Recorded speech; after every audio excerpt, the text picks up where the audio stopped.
नमस्कार, बहुत स्वागत है आपका न्यूज़ 18 के डिजिटल प्लेटफॉर्म पर। मैं हूं आपके साथ अंशिका पाठक। अमेरिकी राष्ट्रपति डोनाल्ड ट्रंप ने दावा किया है कि ईरान अपना यूरेनियम डस्ट यानी परमाणु अवशेष अमेरिका को सौंपने के लिए तैयार है। जानते हैं क्या है यूरेनियम डस्ट, इसे कब सौंपना पड़ता है, इसे कैसे रखा जाता है। दरअसल ट्रंप ने ईरान के उस अत्यधिक समृद्ध यूरेनियम के लिए यूरेनियम डस्ट शब्द का इस्तेमाल किया, जिसके बारे में अंतर्राष्ट्रीय परमाणु ऊर्जा एजेंसी का मानना है कि ये पिछले साल जून में अमेरिका द्वारा ईरान के 3 प्रमुख परमाणु संयंत्रों पर किए गए हमलों के बाद ये जमीन के काफी नीचे दबा हुआ है। ईरान के पास कितना यूरेनियम डस्ट यानी संवर्धित यूरेनियम है, ये अब आपको बताते हैं।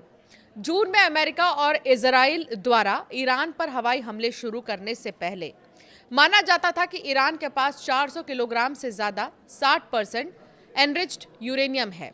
करीब 200 किलोग्राम 20% विखंडनीय पदार्थ था, जिसे आसानी से 90% हथियार ग्रेड यूरेनियम और परिवर्तित किया जा सकता था। वैसे तेहरान का कहना है कि यूरेनियम संवर्धन का उसका उद्देश्य बिजली उत्पादन और ऊर्जा सुरक्षा है, न कि परमाणु हथियार। हालांकि उपलब्ध आंकड़े अलग ही संकेत देते हैं। क्या ये सही है कि ईरान ने कई बार अपने संवर्धित यूरेनियम और यूरेनियम डस्ट रूस और ओमान को सौंपे? तो हाँ, ये बात सही है। ईरान ने अपने परमाणु समझौतों की शर्तों को पूरा करने के लिए कई बार अपने यूरेनियम भंडार, जिसमें यूरेनियम डस्ट या येलो केक और संवर्धित यूरेनियम शामिल है, उन्हें रूस और ओमान जैसे देशों को सौंपा है। ओमान ने अक्सर ईरान और पश्चिम के बीच जो है एक सेफ हेवन या मध्यस्थ के रूप में काम किया है।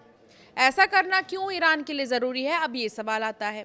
तो 2015 के परमाणु समझौते के दौरान ईरान पर यह पाबंदी थी कि वो एक निश्चित सीमा से अधिक संवर्धित यूरेनियम अपने पास नहीं रख सकता।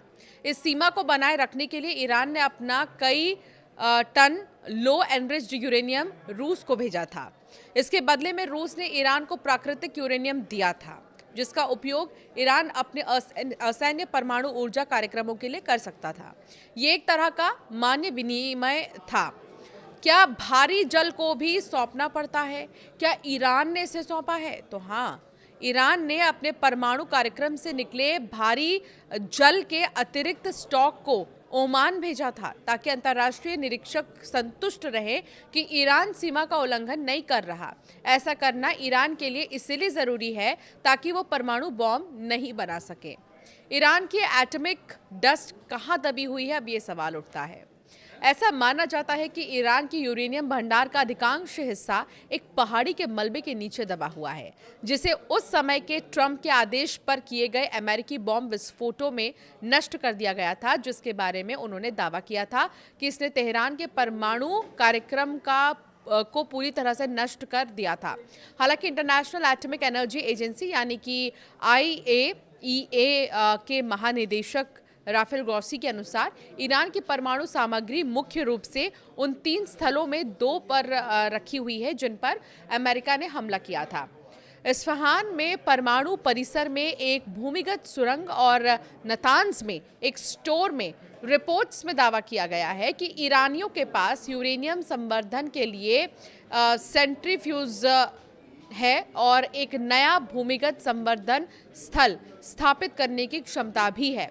अब सवाल यह है कि आखिर ये यूरेनियम डस्ट होता क्या है? इसे आमतौर पर 60% एनरिच्ड यूरेनियम को कहते हैं। ये तब तैयार होता है जबकि नेचुरल यूरेनियम को ट्रीट किया जाता है। प्राकृतिक यूरेनियम में करीब 99% U-238 और करीब 0.7% U-235 होता है। जब इसे संवर्धित किया जाता है तो इसमें U-235 की मात्रा बढ़ाई जाती है। IAEA के अनुसार यूरेनियम परमाणु ईंधन का मुख्य स्रोत है। ये रेडियोधर्मी तत्व है, इसलिए इसे ईरान द्वारा सौंपने की बात हो रही है। इस यूरेनियम को किसी तीसरे देश या अंतर्राष्ट्रीय निगरानी में देना होता है। इसे कैसे रखा जाता है, अब आप इसे समझिए। इस संवर्धित यूरेनियम को सामान्य तौर पर धातु ऑक्साइड पाउडर या UF6 गैस जैसे रूपों में रखा जाता है। संवर्धन के बाद इसे अक्सर ठोस ऑक्साइड या सील किए गए कंटेनरों में सुरक्षित रखा जाता है। इसे सील बंद परिसर में IAEA जैसी संस्था की निगरानी में रखा जाता है। इसमें विकिरण और सुरक्षा का स्तर कई ज़्यादा होता है, इसलिए इसे साधारण धातु या पाउडर की तरह नहीं रखा जा सकता। यूरेनियम डस्ट के गैस और संवर्धित यूरेनियम में क्या फ़र्क है, तो आइए आपको ये भी बताते हैं। यूरेनियम डस्ट और केक यूरेनियम के अलग अलग भौतिक रूप हैं। गैस एक प्रोसेसिंग रूप है। संवर्धित यूरेनियम उसकी रासायनिक और आइसोटोपिक स्थिति है, यानी ये चारों एक ही चीज़ नहीं है, बल्कि यूरेनियम के अलग अलग चरण या रूप हैं। तो यूरेनियम डस्ट बहुत बारीक कणों वाला पाउडर या धूल जैसा रूप, ये बोलचाल में यूरेनियम पाउडर के लिए भी इस्तेमाल हो जाता है, लेकिन तकनीकी रूप से ये बहुत महीन ठोस कणों को दिखाता है। यूरेनियम केक तब कहा जाता है जबकि यूरेनियम अयस्क को प्रोसेस करने के बाद कंसंट्रेट पाउडर मिलता है। इसका रंग अक्सर पीला और भूरा ही होता है, इसलिए इसे येलो केक भी कहा जाता है। यूरेनियम गैस आमतौर पर यूरेनियम हेक्साफ्लोराइड को कहा जाता है, जो संवर्धन प्रक्रिया में गैस के रूप में इस्तेमाल होता है। एनरिच्ड यूरेनियम ऐसे यूरेनियम को कहा जाता है जिसमें U-235 की मात्रा बढ़ाई गई हो। यही असली संवर्धन है। इसमें किसका क्या काम होता है, ये भी बहुत ज़रूरी है जानना।